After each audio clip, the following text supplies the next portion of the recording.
Dans la nuit du 13 au 14 février 2007, Jean-Luc Delarue avait provoqué une polémique à cause de son comportement.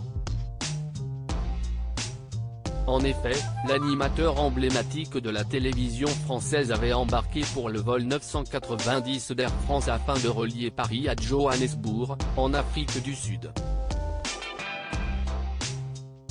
Sous l'emprise d'un mélange d'alcool et de médicaments, il était rapidement devenu incontrôlable et avait dû être menotté jusqu'à l'atterrissage.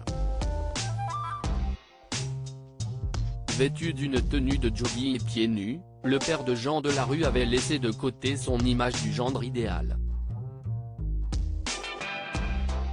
À bord de l'avion, il avait déambulé dans l'allée centrale avant d'avoir un comportement exécrable. Il n'avait d'ailleurs pas hésité à pincer les fesses des membres de l'équipe algérienne féminine de football. Après cela, il avait fait de même avec le personnel de bord, allant jusqu'à donner des claques et mordre les stewards et hôtesses tentant de le ramener au calme. Devenu incontrôlable, Jean-Luc Delarue avait finalement été menotté à son siège, jusqu'à l'atterrissage où il avait été accueilli par la police.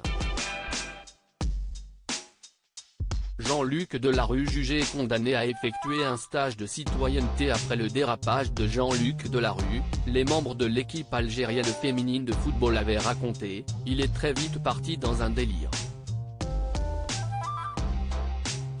Il était bourré à mort, il ne tenait pas debout. Il venait et repartait avec des gestes bizarres, obscènes. Sa femme est aussi venue nous voir pour regarder les photos qu'on avait prises de lui et s'excuser de son attitude, nous disant qu'il fallait le comprendre, qu'il avait peur de l'avion et qu'il n'avait pas supporté un mélange d'alcool et de médicaments. Finalement, l'animateur de télévision avait été placé en garde à vue pendant 9 heures afin de répondre aux 3 plaintes déposées à son encontre par le personnel navigant.